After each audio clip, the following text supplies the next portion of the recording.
Hello दोस्तों, मैं doctor अनुज त्यागी, गुदा रोग विशेषज्ञ, छार सूत्र चिकित्सक हूँ। दोस्तों, जैसा कि आप लोग जानते हैं कि मैं संजय नगर गाजियाबाद में पिछले 10 से 12 सालों से प्रैक्टिस कर रहा हूँ। दोस्तों, मैं बार बार आप लोग के सामने अपने यूट्यूब मीडिया माध्यम के जरिए जो वीडियोज़ लेकर के आता हूँ,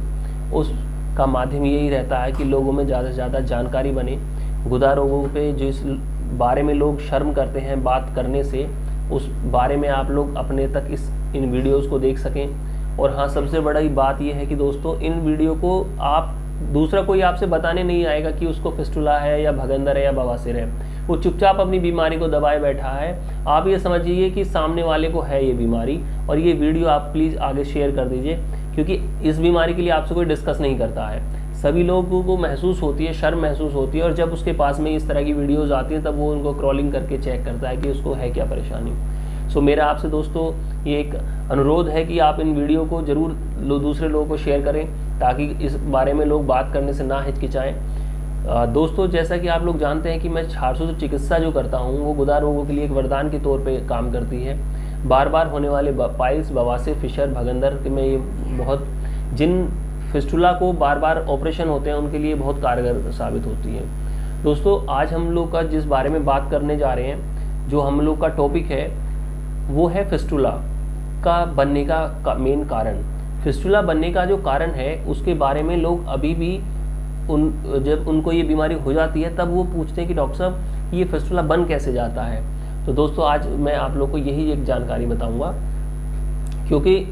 फिस्टुला बनने के जो मेन कारण हैं, लैट्रिन के रास्ते में जो एनल ग्लैंड्स होती हैं, इनको जिस तरीके से इस तरह जैसे उसी तरीके से आपके जैसे स्किन के अंदर स्वीट ग्लैंड्स होती हैं पसीना बनाने के लिए, चिकना स्किन को सॉफ्ट रखने के लिए, चिकनाहट देने के लिए, सेम उसी तरह से एनल कुशंस में के अंदर जो है, नस के अंदर चारों तरफ ग्लैंड्स होती हैं, ताकि एनस में चिकनाहट बराबर बनी रहे, वो लुब्रिकेट रहे और ड्राइनेस उसके अंदर ना हो, मोशन जेंटली निकलता रहे उससे। दोस्तों, वही एनल क्रेब्स जब किसी हार्ड स्टूल के वजह से उस पर कोई टीयर लग जाता है तो जो उसके छोटे छोटे जो रोम होते हैं वो बंद हो जाते हैं। जब वो जिनमें से उसकी चिकनाहट बाहर आती है, जब वो ब्लॉकेज ऊपर से हो जाएगा तो जो अंदर जो ग्लैंड्स के अंदर जो प्रोडक्शन जारी है बॉडी की, जो हमारा नॉर्मल फंक्शन है उसका, वो प्रोडक्शन लगातार जारी होता है। वो प्रोडक्शन के जरिए होते होते क्या होता है, एक समय के साथ क्योंकि वो निकल नहीं पाता है, क्योंकि ऊपर से उसका जो ओपनिंग है, इंटरनल ओपनिंग जो एनएस के अंदर खुलती है, वो बंद हो जाती है। उसके जरिए क्या हुआ कि आपका उसका प्रोडक्शन के चलते वो पस में फॉर्मेशन शुरू हो जाएगा। अब उसने रूप ले लिया एक एब्सेस का, एक फोड़े का। लैट्रिन के रास्ते के आजू बाजू कहीं पर भी वो फोड़ा बन करके निकल के आ जाएगा। ठीक है। और जैसा कि आप लोग जानते हैं कि पहले भी मैं इस बात को बता चुका हूँ कि गुदश्य द्वांगले क्षेत्रे पार्श्वत पीड़िका आकृति भिन्न भगंदर गेया, यानी कि जो ये सुश्रुत आचार्य सुश्रुत जो हमारे फादर ऑफ सर्जरी हैं, उन्होंने सीधे सीधे लिखा है कि गुदा मार्ग के 2 अंगुल के दूरी तक, अगर ये गुदा मार्ग है इसके तो 2 अंगुल की दूरी तक अगर कोई भी आपको दाना, फोड़ा, चिपचिपाहट के साथ या फोड़ा बनता है,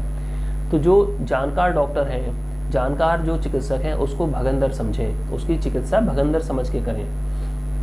तो दोस्तों, इसके तौर पर आप लोग समझ में आया कि ये फिस्टुला क्यों बनता है। इसके अलावा भी दूसरे कुछ ऐसे कारण हो सकते हैं कि ये फिस्टुला जिनके से बने, तो आप उन फिशर, जैसे उनमें से एक है फिशर। दोस्तों, इसी तरीके से फिशर यानी कि गुदचीर, जो एक लैट्रिन के रास्ते के अंदर जो कट लग जाता है, जख्म बन जाता है, हमें जब अक्सर ज़्यादा दर्द होता है और हम इस तरह के मरीज जिनको ये फिशर है, वो उसको बार बार उन्हें होता रहता है, हर साल में 2 महीने बाद, 6 महीने बाद बार बार हो रहा है, 1 साल में 3-4 बार हो रहा है, और वो लोग उसका ट्रीटमेंट नहीं कराते। उन्हीं लोगों में वो फिशर क्या करेगा कि वो उसके अंदर से इन्फेक्शन लैट्रिन के रास्ते में रुकेगा, उसके अंदर गंदगी जो लैट्रिन है वो उसके अंदर रुकेगी, और वो फिशर जो है वो अंदर जो स्किन है यानी मसल्स के अंदर में वो गंदगी जाना शुरू हो जाएगी, जिसकी वजह से भी वहाँ पे फोड़ा बनेगा, या फिर से वही जो प्रक्रिया मैंने आपको बताई थी, वो एब्सेस फॉर्मेशन बनेगा, वो फोड़ा बनेगा, फिर कहीं ना कहीं से फूट करके बाहर को निकल जाएगा। फूट करके निकलने के बाद में ये भी फिस्टुला का एक बहुत मेन कारण है। दोस्तों, लगभग 30% जो है 100 में से 30 मरीजों को फिशर के चलते भगंदर बनता है, जो लोग चिकित्सा उसका प्रॉपर ट्रीटमेंट नहीं कराते हैं। अगर आगे बात चले तो ट्रॉमेटिक फिस्टुला बन जाते हैं। Traumatic fistula in the sense कि किस तरीके से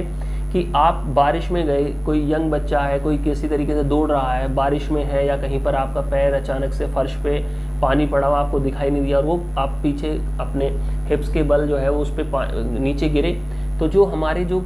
जब उसका प्रेशर जब हमें लगता है नीचे जा कर के और अंदर में स्किन जो डेड टिश्यू हुए, अगर वहाँ पर डेड टिश्यू एनल के अंदर थोड़ा सा 2 अंगुल की दूरी पे आता रहता है, तो उसकी वजह से वो फॉर्मेशन फिर बाद में वो पस फॉर्मेशन बन जाता है, उस ग्लैंड्स में ही तक वो इन्फेक्शन पहुँच जाता है, जिसके चलते वो चीज़ परेशानी होती है, या फिर दूसरे और भी कोई भी कॉज हो सकता है जो एनल ट्रॉमा देता है, इस तरीके से जो वहाँ पर फोड़ा बनने का बाद में चांस रहता है। दोस्तों इसके अलावा आपका हो सकता है कि नियर बाई में कोई गुदा मार के नियर बाई में कोई अगर हो सकता है कोई गांठ बनी हो, आपने उसका एक बार ऑपरेशन करा लिया, या फिर कोई पुरानी 10 साल पहले 5 साल पहले कभी कोई इस तरह से अगर किसी का चीरा लगा करके वो एब्सेस को ड्रेन किया गया है, बाद में कालांतर के बाद 6 महीने से लेके और 2 साल तक के बाद उसको वो फिस्टुला में कन्वर्ट हो जाए। ठीक है, इसी तरीके से दोस्तों ये फिस्टुला के जो मेन कारण है उस पर हम लोगों ने अभी बात करी। दोस्तों मेरा आपसे अनुरोध है, पहले भी आपको अगर ये जानकारी अच्छी लगे तो इस वीडियो को दूसरे लोगों के साथ में ज़रूर शेयर कीजिएगा। शर्म की वजह से इसे आप अपने तक सीमित ना रखें, आप इसको ज़रूर शेयर करें, और साथ के साथ दोस्तों इस चैनल को भी सब्सक्राइब कर सकते हैं अगर। और दूसरा दोस्तों, अब हम लोग बात करते हैं कि हम लोग ऐसा क्या खा लेते हैं जिसकी वजह से फिस्टुला या गुदा संबंधी बीमारी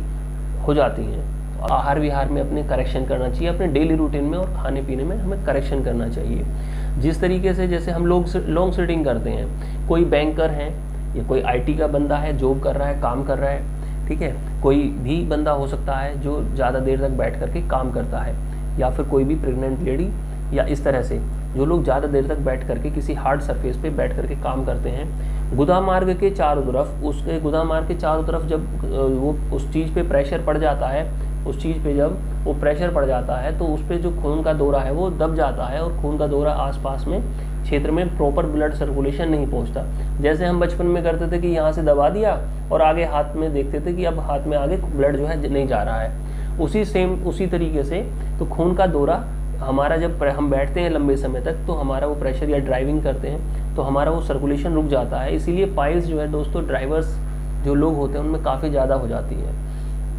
इसी के साथ हमें ध्यान रखना चाहिए, यानी कि हमें इसका करेक्शन कैसे कर सकते हैं कि हमें थोड़ी देर, आधा घंटा 20 मिनट में अपनी पोजीशन बैठने की चेंज करते रहना चाहिए, और ब्लड सर्कुलेशन वहाँ से थोड़ी देर कहीं घूम के आ सकते हैं या कुछ भी अपना काम कर सकते हैं। इसके साथ में दोस्तों हम लोग एक्स्ट्रा स्ट्रेनिंग करने से बचें, ताकि हमें लैट्रिन करने के दौरान अगर हम एक्स्ट्रा स्ट्रेनिंग करेंगे तो कहीं पे वो चोट या कोई ट्रॉमा नहीं पहुंचाएगी, तो हम फिस्टुला से बन सकते हैं, जिसकी वजह से वो हमारी जो एनल क्रेफ्ट्स ग्लैंड्स थी वो हमारी इन्फेक्टेड हो जाती थी। दोस्तों जैसा आप लोग सभी जानते हैं कि हम लोग जो है जो ज़्यादा स्पाइसी फूड लेते हैं खाने में, तो वो हमें अवॉइड करना चाहिए। डब्बा बंद खाना होता है, इस तरह का फूड हमें नहीं खाना चाहिए। जैसे कि हम लोग कितना भी आपका जो पैकेज्ड फूड है या मैदा बेसन का बना हुआ खाना है, हमें वो अवॉइड करना चाहिए।